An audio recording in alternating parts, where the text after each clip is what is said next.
Hey, VC Jack here. Welcome back to Vinyl Martini. This is a special edition of Vinyl Martini. And how is it special, you might ask? Well, this is my 200th video. It's taken me a little over 4 years to do that.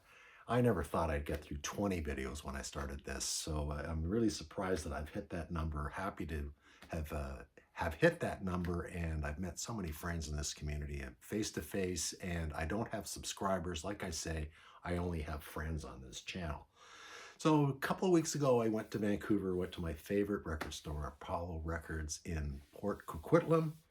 They have the best new release section in the Lower Mainland, bar none. They've got at least 6 rows of crates just stacked deep with new stuff. It's really fantastic. And last video I did, I said, these are my April finds where I showed some restraint. Well, guess what? I did not show any restraint. I can't show any restraint there because they've got a great dollar bins section upstairs and great stuff downstairs. And because it's my 200th video, I just cracked open a martini. So cheers to you. If you don't have a bevy going, why don't you just pause this right now, go get yourself a bevy, and then hold on to your seat, and I'll show you what I found. So I'll start off with the dollar records, first of all.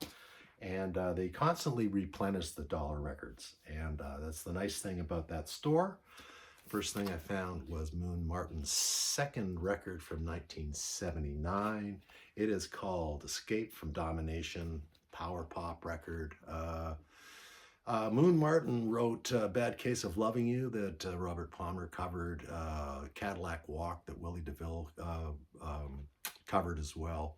And I guess his big hit was a song called Rolene, which was on the charts in 1978 or 1979. So really nice to find this mint condition, still with the sleeve in it, for $1. So very happy to find that. Next up, George Benson. Some people don't consider George Benson a jazz guitar player or jazz artist, but he's jazz. He really is. He's a fantastic guitar player. I love George Benson. This is a 1979 record. Of course, it is one of his more poppy records, but what a fantastic guitar player. Double record, mint condition, on Warner Brothers, and it's called Living Inside Your Love. Fantastic George Benson. Couldn't pass that one up. I've been collecting some Diana Ross records lately because I picked I had some in a collection that I bought, and I never really gave Diana Ross very much thought. And then I picked up one of those triple sets, best of Diana Ross and the Supremes on Motown, one of those the triple gatefolds. Fantastic stuff on there. Diana Ross and the Supremes, of course, just it's amazing how many songs that you're familiar with when you hit a greatest hits package like that, especially a 3-disc set. But this one is from I should have looked this up here, 1981. It is called just Diana Ross, Why Do Fools Fall in Love? There's Diana there. It is a gatefold. The record doesn't fall out. There she is in all her glory. Yeah, Diana Ross is is my new Donna Summer, actually, because I've got tons of Donna Summer records. I probably have at least 8 Donna Summer records. Love Donna Summer. Diana Ross isn't as good as Donna, but she's all right. Beautiful picture of Donna in the cut in the inside gatefold. Original sleeve. Eric Gale plays guitar on this. I haven't listened to any of these records yet, so I can't give you the verdict on that. But another dollar find. Another Diana Ross record, and this one is called Silk Electric. I think, what's his face? Did the cover here. You know what I'm talking about. The guy did Marilyn Monroe and, geez, why can't I remember his name? I'm having a brain fart here, but this is a 1980, I'm going to say 1982 release. That was a follow-up to Why Do Fools Fall in Love. But there you go, another Diana Ross record. Again, in mint condition with the original liner for $1. Happy to pick that up. How about some Ian Gaume? Probably a name that a lot of people aren't familiar with, but Ian Gaume was the rhythm guitar player in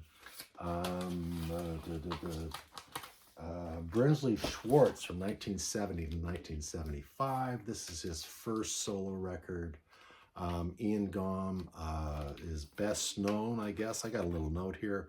Yeah, he co-wrote Cruel to Be Kind with Nick Lowe, and he was in Brinsley Schwarz with Nick Lowe from 1970 to 1975 before they went on to their own solo careers. So this one is called Gone with the Wind. That's not the original title. That was the American title. It is on Stiff Records. There's the Stiff label for you. Mint condition, like it's just not a mark on here. $1. I couldn't leave this one behind for somebody else. Next up is a guy called Hoyt Axton. A little bit of country rock.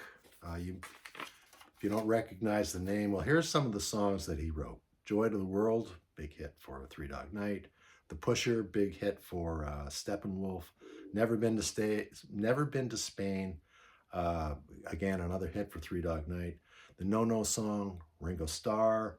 And his mother, interesting enough, co-wrote Heartbreak Hotel, which was covered by a person called Elvis Presley. So he's got a good pedigree as well. And this is 19... Did they have a date on here? 1977. And the song that you might know on this album here is Snowblind Friend, which again was covered by Steppenwolf. So on my second Hoyt Axton record, for $1, I could not leave this one behind. And the last of my dollar finds, Murray McLaughlin, Canadian singer-songwriter, label mate of Bruce Cockburn on True North Records. This one, I already have this record. This is a VCLT for somebody that I have in mind. I will not mention his name, but if you know who you are, it's coming your way this summer. Murray McLaughlin, the album is called Boulevard. It's his fourth record on True North from 1970. I should know this. This should be 1973 or 1974. Murray McLaughlin, Jorn Anderson on drums, Dennis Pendrith, his longtime bass player on bass, Murray McLaughlin, of course, on guitar and piano, Ben Mink on mandolin and fiddle, and Gene Martinick on guitar. So there you go, singer-songwriter Murray McLaughlin, a little bit electrified there. Now, here we go with the good stuff. Now, I rarely buy 12-inch singles, but I do make exceptions to the rule when it's an artist that I love. Hold on, just get a little thirsty here. Cheers, everybody. So I got 3 12-inch singles from Elvis Costello, and they're all British pressings, and they are mint. Cover here, and back cover. This is from 1984, Elvis Costello and the Attractions, I Want to Be Loved, Turn of the Town Red, and another version of I Want to Be Loved. It's on F-Beat Records. Again, mint condition. This was $5.99? $4.99 for this one. Again, another Elvis Costello. And the Attractions, 12-inch. The Only Flame in Town. It's on F-Beat Records. There's the label for you, for label lovers. This one was $5.99. Again, mint condition. And finally, another 12-inch single from Elvis Costello and the Attractions, Man Out of Time. Man Out of Time. The 12-inch title is Man Out of Time, but he does Town Crier on her and Imperial Bedroom. So again, there's the label. Mint condition. I just could not leave those behind when I saw them in the new releases. I love Elvis Costello. Happy to have those 12-inch singles. Next up, copy of Average White Band, Put It Where You Want It. This is on MCA. This was released on MCA before they had their hits on Atlantic, Cut the Cake, etc., etc. And this was their first record, which was re-released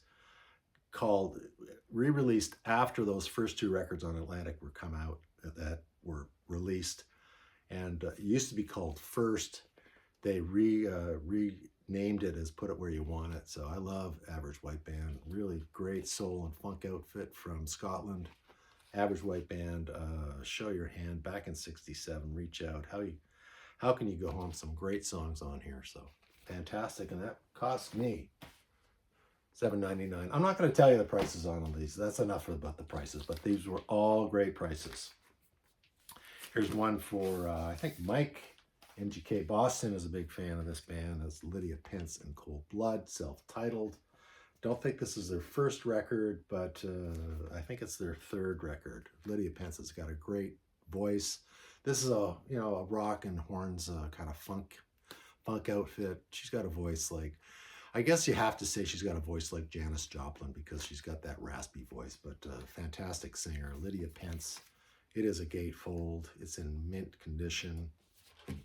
Pictures of the band. Very happy to have that. I took a little jumper on this one. This is a band called Sea Train. This is a 1970 pressing on A&M. It's supposed to be proggy, psyche music. I haven't listened to it yet, but it's still in the shrink. Mint condition on A&M Records. No date on here, but I think it is a 1970 release. Next up, another Grace Jones record in absolutely mint condition. This is from 1986, I believe. I should check out all these dates before, but I never remember them anyways. 1986. It is called Inside Story. It was produced by Nile Rodgers and Grace Jones. I'm always on the lookout for Grace Jones records. I rarely see them, and this one is stone cold mint, not a mark on it.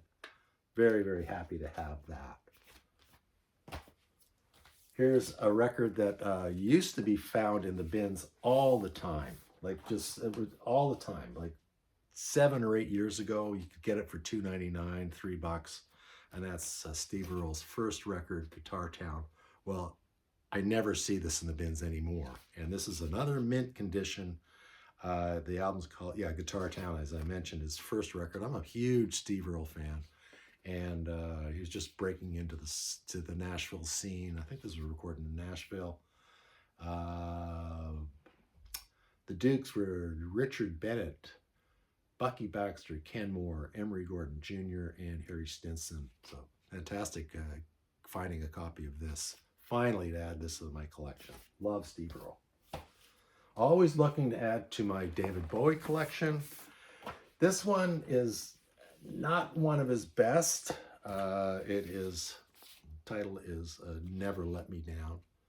But when you're a completist, you got to get everything. This is on EMI, recorded in 1987. Maybe his least productive period, but anyways, great to have that. Haven't listened to it yet. Let me know what you think of this in the comments below, please. Again, the completist in me had to pick up this. This is Neil Young, Old Ways. Rarely see this in good condition in the store, in the bins. One of his last records for Geffen Records, more of a country folky album. Very happy to have this. They also had that kind of, I forget the title of it, but you know when he did kind of a rockabilly rock and roll record for Geffen, when they said, this is not a rock record, when he did Trance or whatever, and he did it sort of just to throw stuff in their face. They had a copy of that, and that used to be, you could find that for $2, $3. Not anymore. They're always close to $20 in nice condition. So I left that one behind. I took this one, Old Ways by Neil Young. And talking about Brinsley Schwarz, Nick Lowe, Ian Gaume, I have seen this at the Record Fair in Sydney, which is just north of us, and I've seen it from the same dealer. I get fooled every time I see it because I just see it and I pull it out, I check it out, it's always scratched. But this is Brinsley Schwarz from 1970. Of course, this was before Ian Gaume joined on rhythm guitar, but the lineup is Brinsley Schwarz on guitar and percussion, Nick Lowe bass, Bill Rankin on drums, Bob Andrews on keyboards, and of course Brinsley Schwarz and Bob Andrews went on much later to become the nucleus of the Rumor, Graham Parker's backup band. And Nick Lowe, of course, went on a very successful solo career. So this is my first Brinsley Schwarz. They're not easy to find on this side of the water. Maybe when I go to the UK, I'll be able to pick up some more. On Capitol, this is an original press from 1970 on the green Capitol label. Okay. Catch my breath here. Cheers again, guys. Last record coming up. Oh, that's so good. It's Friday night. The sun is over the yardarm, as they say. It's happy hour here in Victoria on Vancouver Island. And the last record I'm going to show is an original pressing of Tim Buckley's first record. I'm a big Tim Buckley fan. Of course, Tim Buckley is the father of Jeff Buckley. Tim died of drug overdose, I think. I'm not sure the year, but he's put out many records. I've got probably about maybe 8 or 9 Tim Buckley records. This is his first. I've never seen it in the bins before. I've definitely never seen it in this kind of condition. I did pony up for it, but what is important about this, Lee Underwood's on here, Tim Buckley on guitar. So it's kind of singer-songwriter, but a little bit jazzier, a little bit rockier. Plays electric guitar on here. He's one of the first folk singers to use an electric guitar on his record. It is from the year 1966. It is on the Gold Elektra label. And it was produced by Paul Rothschild and Jack Holtzman. And Bruce Botnick was the engineer on here. So if you recognize those names from all those great Elektra Doors records, there you go for that. So this one is called, it's just called Tim Buckley. So really, really happy to find this. Somebody pointed this out to me. The guy in the record store pointed this out to me. But on the sleeve, and you won't be able to see this because you have to look at it kind of on the side. And on the sleeve of this jacket, you can, this kind of houndstooth jacket, you can see the words, you can see the letters LSD on the elbow of the sleeve. So kind of interesting. I didn't know that. This is a stereo version. So there you go. That's what I got. Thanks for watching. Please leave some comments. Thanks to all the people who have supported me for the last 4 years. I don't think anybody, except my buddy Mike, the guy who gave me my studio light here, has watched all my videos. He's finally caught up. Thanks for that, Mike. I'm thinking about my next video. I am going to put together my my festival, my band list for my festival. So I'm going to be signing up some bands for that. I'll talk about that in my next video. Whoa, I'm under 20 minutes. I thought I was going to be going on rabbiting on for 30 minutes. Anyways, have a great weekend, guys. I know this is Mike's territory Friday night, but I just thought I'd do a video for a change on a Friday night. So anyways, till next video, cheers, everybody.